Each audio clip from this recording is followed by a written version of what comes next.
Ian R. Crane. It's the morning of Friday, 16th February 2018. And as you can see, I'm here at the Tinker Lane well site, which is just outside Barnby Moor, not too far from Retford or Blythe in North Nottinghamshire. And later on this morning, I'm going to be joined by Nana Lockon, also known as Louise Hammond, who was here yesterday and witnessed some flagrant breaches of the traffic management plan.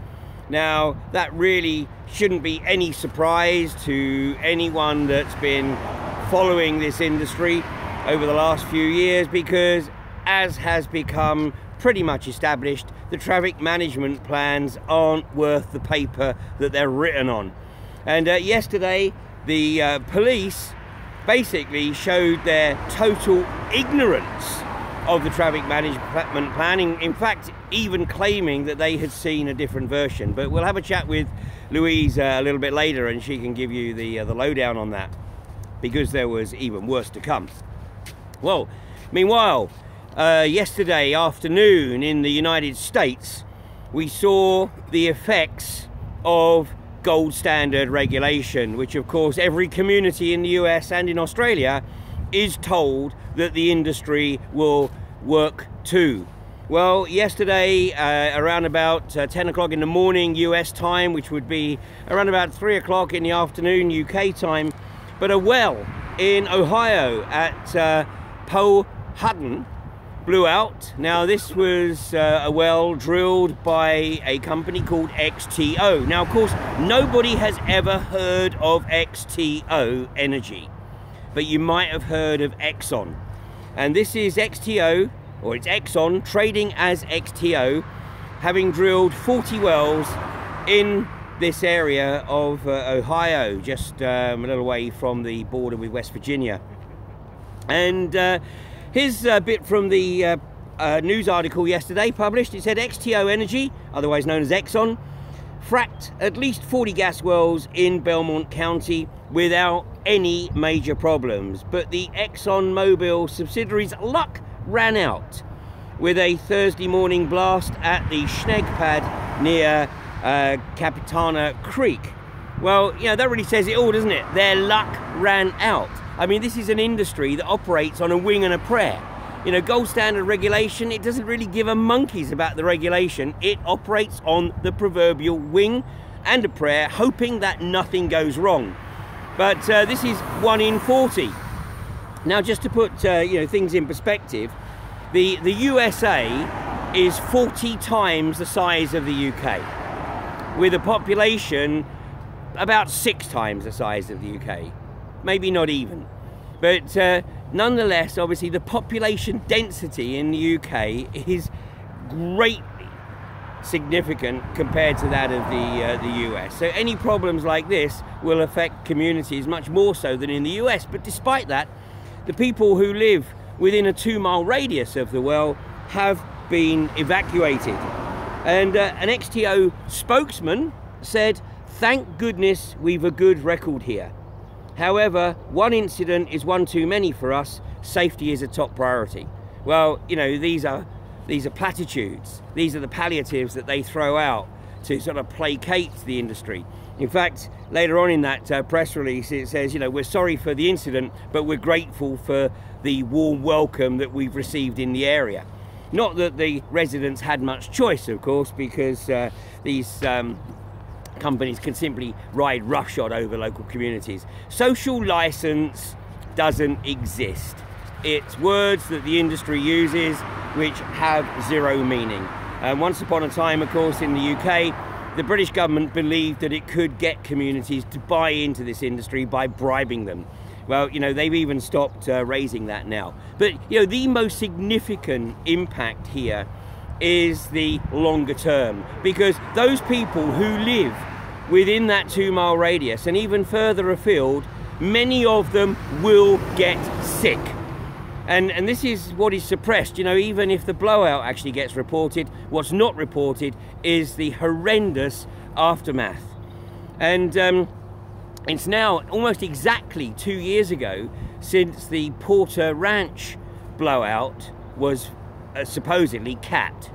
Now that was a blowout that started on October 23rd, 2015 and was finally capped on, I think it was about February the 11th or so of 2016. And over 100,000 tons of toxic gas leached into the atmosphere. And we documented this on Fracking Nightmare. In fact, episodes 77 and 78 both addressed what was going on at Porter Ranch in that time. And in episode 85, after the well had been supposedly capped, I talked with a local resident about the likely effects down the road of people getting sick. And that has absolutely borne out to be the case. And you know, a few days ago, Brian Monk posted on his Facebook page, and he was extremely frustrated that a video that he had posted of Dr. Geraldine McCarran giving her testimony about the massive increase in hospitalisation of residents of the Darling Downs area, where some 20-odd thousand wells have been drilled over the past 12 years now. And he's frustrated because that video didn't appear to be getting shared, and it had just something like 280 odd views. Well, I shared it around, and a number of other people shared it around, and it still only has 285 views. So consider the possibility that this, like many other videos which expose the horrendous effects of this industry, gets suppressed. And YouTube, of course, in return, gets some nice tax breaks, I'm sure. But Dr.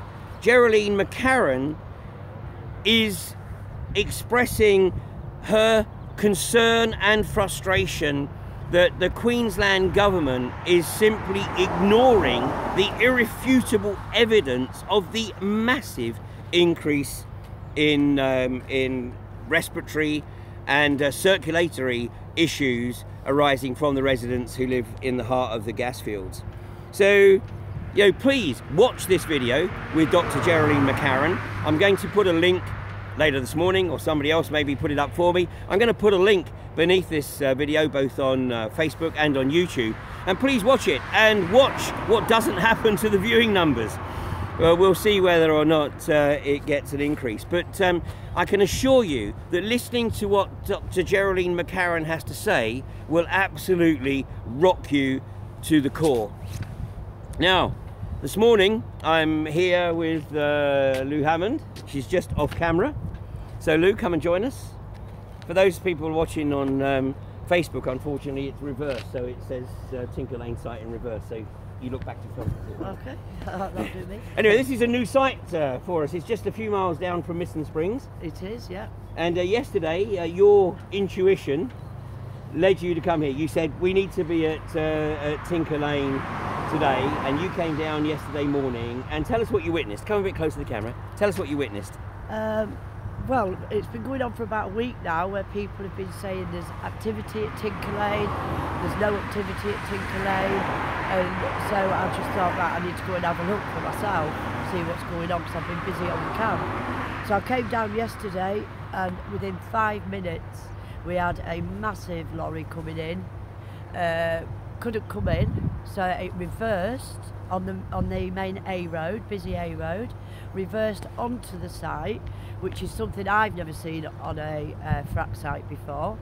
So I made a couple of calls, and that is a breach of traffic management. So I told the liaison officer that they were breaching traffic management plans, and he said that Gold Command at the station was looking at this and he couldn't see any breach. So then a friend of mine sent me the link to the breach in messages. I showed this to the liaison officer, and then he came over and asked to take a photograph of it, because Gold had a different copy to what was online for Tinker Lane. So he took a photo of this, went back to his boss, came back and said he's looking into it. Within about an hour, we had somebody down from the council to come and talk on site about traffic management plans. He came up to me afterwards and said that he'd spoken with people on site, and that at this stage we could maybe expect that everything wouldn't be running as smoothly as it should be. So this is the council officer Yeah. acknowledging Yeah. that basically there would be breaches of the Yeah. traffic management plan. Yeah, he said unfortunately at the moment they haven't got a turning point on the site, and so this was the only way they could access and exit the site. So I didn't agree with him, but what can I say? So he left the site, assuring me that everything would be fine now and there'd be no more breaches. So it couldn't have been gone 5 minutes, and then a van come to exit the site. The right way, but what this van did was turned right instead of left. All traffic must turn left, that is associated with this site. So then I told the police officer there was another breach of the traffic management plan, and he said I was wrong, that the only vehicles that need to turn left on this site were HGVs. Any other vehicles associated with this site could turn left. Well, after talking to my friend again, I was assured that they can't. So last night we printed off a copy of the traffic management plan, which is coming here this morning with my friend. And in that traffic management it states any vehicles associated with this site must turn left. So another breach. And the other thing that concerned me about this site as well was one oil small lorry truck thing, two of them wanted to come off the site at the same time. So we did the 20 minutes controlled slow walk, and the police officer said that both trucks would be in on this slow walk. So I guided him to the oil truck that was still working on site and pumping out oil. I said that cannot be involved in the slow walk because it's not in place. So it's not there, it must start after. First of all, he disagreed with me. Then he got onto his radio and came back to me and said, yes, both will be 2 separate 20 minutes. So we're doing the first 20 minutes. There's children here. It's very calm, very peaceful. 4 women and 1 man and 2 children. And then all of a sudden, a line of police walked down the road, pushed us.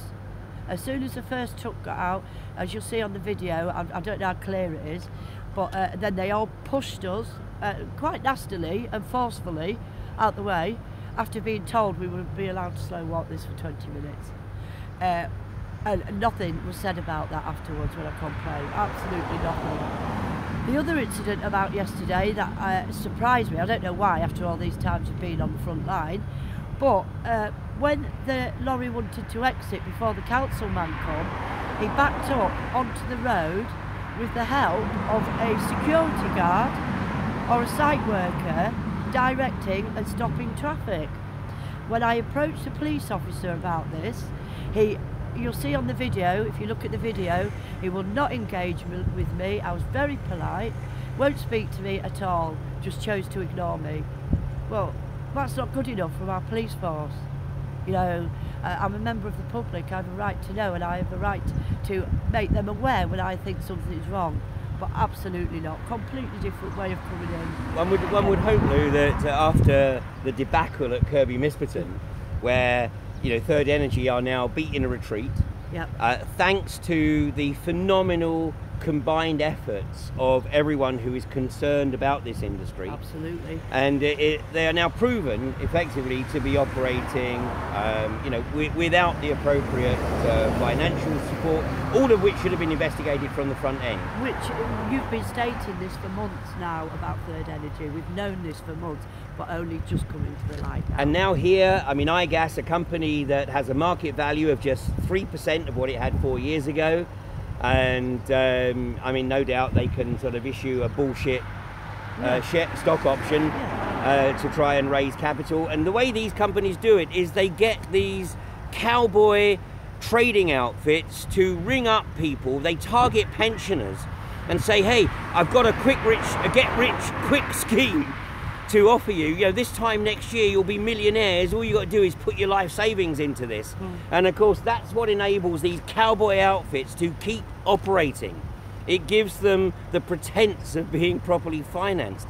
And what you witnessed yesterday is once again the fact that the police are operating as corporate enforcement officers. They're not taking account of the traffic management plans. In fact, they don't know the traffic management plans. They don't know anything about them. They've said to me they don't know anything about them. So how can they facilitate this without knowing what's going on? It's not up to me as a water protector to tell the police their job, you know, and that's where we're at. Well, sadly, it is, and it's also up to us to tell the government what they need to be doing as well. It would seem. Yeah. But I mean, let's put this into perspective. I mean, here we are in Nottinghamshire, and this is Tinker Lane. You know, there's, you know, we're not exactly in a built-up area, although, you know, we can see a few communities around here. We're not far from Retford, we're not far from Blythe. Closest village is Barnby Moor. But the people of Nottinghamshire really need to be concerned about what's going on in the far northeastern corner of their county. Because if we take a look again at what's happened in Ohio yesterday, where XTO have drilled 40 wells so far without problem, but then they have one blowout, which is causing or necessitating a 2-mile evacuation zone. And take my word for it, many of those people will get sick because of what will blow downwind. Well, you know, here in the UK, initially the government said it was going to have some 4,000 wells in place, you know, within a decade or so. Even the adjusted report, which has just been unearthed by Greenpeace, which the government has acknowledged there might only be about 158 wells in place, you know, by 2025 or whatever. But 1 in 40. If it was 4,000 wells, that's the risk of 100 wells blowing out around the country, and most of them in the north of England, which is, you know, not anything like as rural as Ohio. And even if it was 158, that's still the risk of some 4 wells blowing out, and you know, everything that comes with that. So this is really up to the British public now, because, you know, the government unfortunately is still pushing this agenda. I still sense that Theresa May would like it to disappear, and you know, maybe some things are going to come out of left field to accelerate that. But meanwhile, it's pushing ahead, and you know, it's the likes of Nana Lock-on and the other protectors who wish to remain off camera right now. But we need the people from Nottinghamshire to pick up the gauntlet here. It was the people of Rydale who effectively put all the nails in the coffin of Third Energy. And if the people of Nottinghamshire want to see iGas go the same way, then the people of Nottinghamshire need to get themselves involved right now, because that's the only way in which this will get shut down. So anyway, it looks like apparently we've been holding up a couple of vehicles here from getting out, another one from coming in. So it looks like they're going to try and drive around us, although Nana Lock-on has different ideas. So thanks for joining us this morning.